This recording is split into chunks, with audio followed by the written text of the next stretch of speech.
नमस्कार, मैं मनोज मस्ताना। आप देख रहे हैं नेशन ट्रूथ न्यूज। आपका बहुत बहुत स्वागत। दोस्तों, आज की सबसे बड़ी खबर यह है कि एक तरफ एप्स्टीन फाइल की चर्चा भारत में भी अब जोर शोर से होने लगी है, जहां दुनिया में बड़े बड़े देशों में बड़े बड़े राष्ट्राध्यक्षों का इस्तीफा हो रहा है। वहां की सरकारें जांच करा रही है। भारत में सन्नाटा है, एकदम चुप्पी है, नील बाटा सन्नाटा। यहाँ की सरकार न कोई जवाब देती है, न ही जांच कराने जा रही है, क्योंकि जांच कराने की बात होती है तो सरकार के हाथ कांप रहे हैं। दूसरी तरफ युवाओं की मजबूत जमीन तैयार करने की बात प्रधानमंत्री राज्यसभा में कहते हैं। ये दो बड़ी खबरें हैं जिनका विश्लेषण मैं आगे के चंद मिनट के वीडियो में रखने वाला हूं दोस्तों।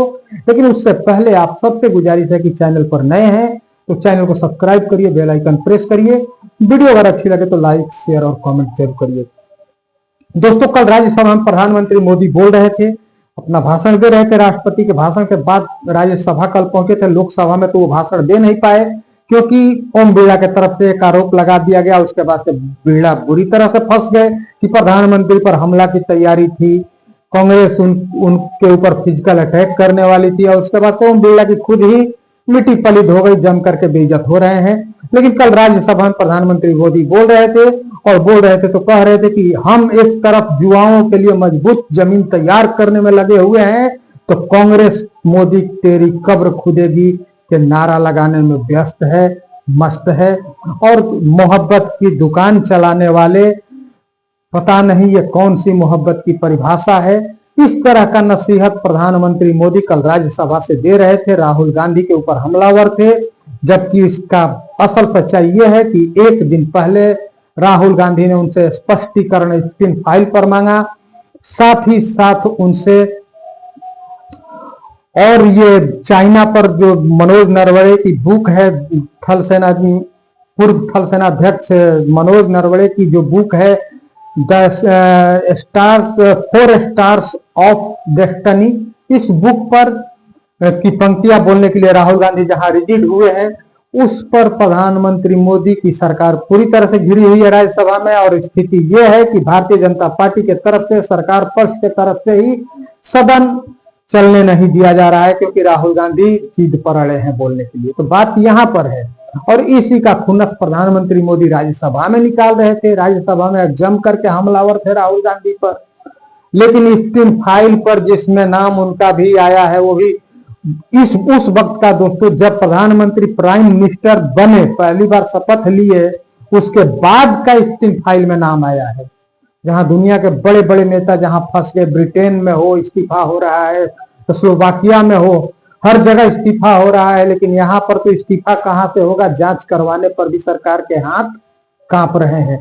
यही बात राहुल गांधी कहते हैं कि स्थिति स्पष्ट होना चाहिए। एप्स्टीन फाइल पर प्रधानमंत्री को स्पष्टीकरण देना चाहिए। अगर आप पाक साफ होते तो आपको जांच कराने में दिक्कत क्या है, जांच कराते, लेकिन जांच नहीं कराया जा रहा है। ऊपर से युवाओं की मजबूत जमीन तैयार करने की बात प्रधानमंत्री के द्वारा कहा जाता है। तो युवाओं की मजबूत जमीन तैयार करने का मतलब अगर जोड़ करके देखा जाए, तो जो पीछे अभी 5-7 दिन पहले, 10 दिन पहले यूजीसी का बिल आया था, तो क्या इसी तरह की युवाओं की जमीन तैयार करने की बात मोदी कर रहे थे क्या? अगर सुप्रीम कोर्ट नहीं होता तो एक तबका, सवर्ण तबका आज सड़कों पर होता। लेकिन सुप्रीम कोर्ट से राहत मिलने के बाद सवर्ण तबका रोड से, सड़क से बाहर हो गया है, घर में गया हुआ है, क्योंकि 2012 वाला यूजीसी पर बिल लागू हो गया। अगर ये प्रधानमंत्री मोदी का कहना नहीं है कि यूजीसी बिल पर नहीं कहना है कि युवाओं के लिए मजबूत जमीन तैयार कर रहे हैं, तो फिर क्या 12 सालों में उन्होंने कितने युवाओं का भला किया है इस देश का?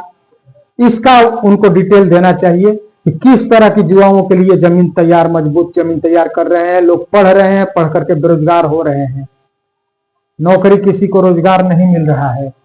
लेकिन डाटा पर तो देखिएगा तो इतना हम रोजगार गारंटी योजना के तहत रोजगार दे दिए, ये दे दिए, वो दे दिए, इतना लोन दिए हैं पीएमएजीपी के तहत, ये बहुत सारी बातें कही जाएगी कागज पर, लेकिन हकीकत में कितने लोग को मिला है, ये देश में बेरोजगारी की जो आबादी है वो बता सकती है। तो ये प्रधानमंत्री बोल रहे थे और राहुल गांधी को कोस रहे थे। दूसरी तरफ राहुल गांधी का प्रेशर कहीं ना कहीं प्रधानमंत्री के पेशानी पर जरूर दिख रही थी, क्योंकि प्रधानमंत्री प्रेशर में दिख रहे थे बोलते वक्त, क्योंकि वो जिस अंदाज में बोलते हैं वो अंदाज उनका राज्यसभा के भाषण के दरमियान कहीं नहीं दिखा। जरा मैं चाहूंगा कि प्रधानमंत्री को आप सुन लीजिए। देश के युवाओं के लिए मजबूत जमीन तैयार कर रहा हूं तो कांग्रेस मोदी की कब्र खोदने के कार्यक्रम के बारे और मोहब्बत की दुकान खोलने वाले मोदी तेरी कब्र खुदेगी के नारे लगा रहे हैं जी। ये कौन सी मोहब्बत की दुकान है जो देश के ही किसी नागरिक के कब्र खोदने के सपने देखती हो? ये कौन सा संविधान से उन्होंने सीखा है जो देश के ही किसी नागरिक के कब्र खोदने की बात करते हो? क्या ये संविधान का अपमान नहीं है? क्या ये मानवता का अपमान नहीं है? क्या ये सार्वजनिक जीवन की मर्यादाओं का अपमान नहीं है? और उनको इसका कोई खेद नहीं है। अगर इसके बाद क्या बयान देंगे? बयान देखो, प्रधानमंत्री राज्यसभा में भी रो रहा था। किस प्रकार के संस्कार और वृत्तियों से पले बड़े लोग हैं ये। आदरणीय सभापति जी, और मुझे किसी ने पूछा था, मोदी जी आपके स्वास्थ्य का क्या राज है? मैंने कहा मैं डेली 2 किलो गाली खाता हूं।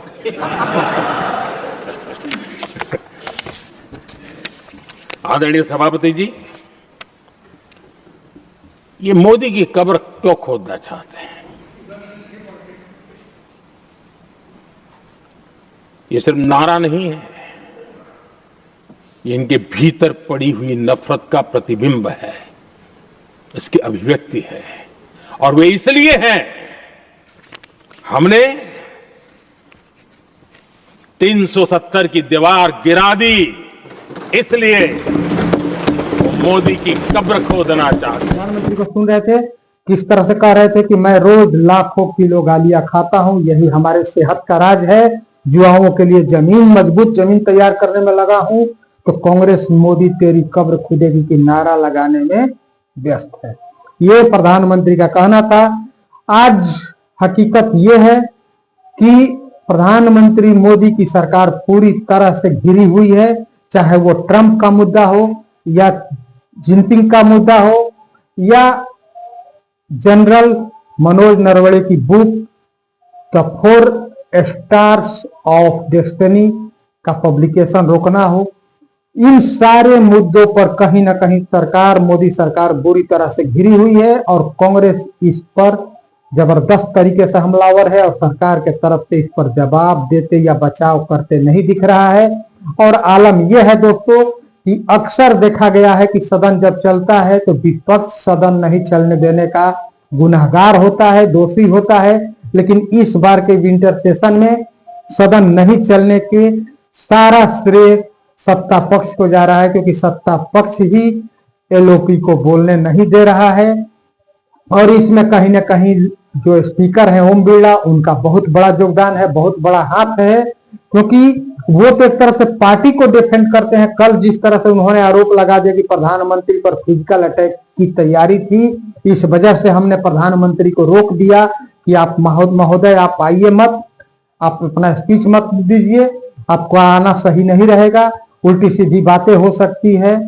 तो ये सारी बातें कह करके वो जिस तरह से कल अपनी सेखी बघार रहे थे ओम बिरला लोकसभा में, उसके बाद से बहुत बुरी तरह से फंस गए हैं और बुरी तरह से उनकी फजीहत भी हो रही है, क्योंकि कांग्रेस परत दर परत इनकी बखिया उधेड़ करके रख रही है।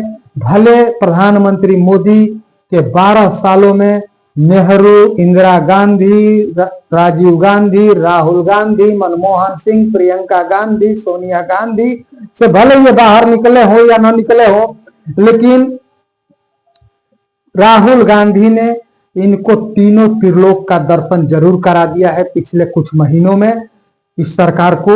और इस सरकार को राहुल गांधी के सामने जवाब देते नहीं बन रहा है, ये 100% सही बात है।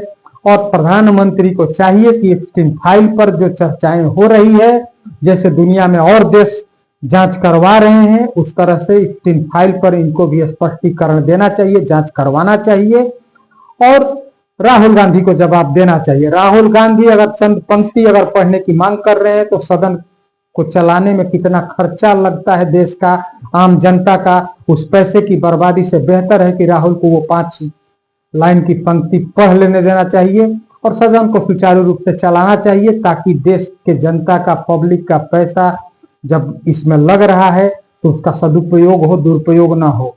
ये चीज होनी चाहिए। लेकिन ये सरकार गूंगी और बहरी है, इस पर किसी भी नसीहत का कोई प्रभाव पड़ने वाला नहीं है। ये जो कहते हैं वो बिल्कुल सही होता है, दूसरा जो कहे वो देशद्रोही होता है या वो देश विरोधी गतिविधि करने वाला होता है। यही इनका फंडा है और इनका फॉर्मूला है।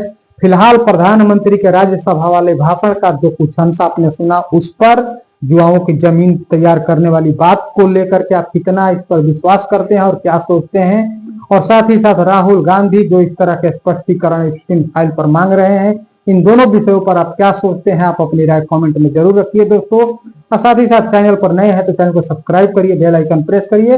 वीडियो अगर अच्छी लगे तो लाइक, शेयर और कमेंट जरूर करिए। बहुत बहुत धन्यवाद। नमस्कार।